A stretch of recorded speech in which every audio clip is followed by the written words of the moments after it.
ఎప్పుడూ రద్దీగా ఉండే ట్రాఫిక్ని చూసి బెంగళూరు వాళ్ళు కొంచెం కూడా జంకరేమో అనిపిస్తుంటుంది.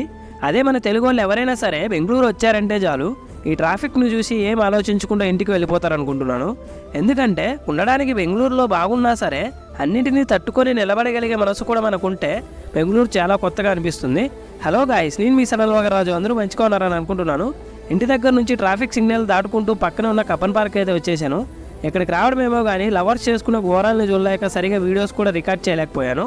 బెంగళూరులో ఉండే కాలేజ్ స్టూడెంట్స్ దగ్గర నుంచి లవర్స్ మొత్తం వరకు పార్కులోనే దర్శనమిస్తున్నారు.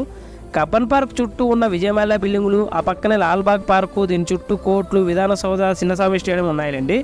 మనం ఎప్పుడైనా సరే ఫ్రీగా రావచ్చు, ఫ్రీగా వెళ్ళొచ్చు. ఈ కబ్బన్ పార్క్లో క్లైమేట్ అయితే నెక్స్ట్ లెవెల్ అనే చెప్పొచ్చు. ఇంకా వర్షాకాలం అయితే డైరెక్ట్గా మంచిగా కురుస్తుంటుంది. తప్పకుండా ఆ వీడియోస్ కూడా మన ఛానల్లో అప్లోడ్ చేస్తాను. మీరు నన్ను ఇన్స్టాగ్రామ్లో కూడా ఫాలో చేయొచ్చు. సబ్స్క్రైబ్ చేయండి, లైక్ చేయండి, షేర్ చేయండి, కామెంట్ చేయండి. I love you all. Thank you so much.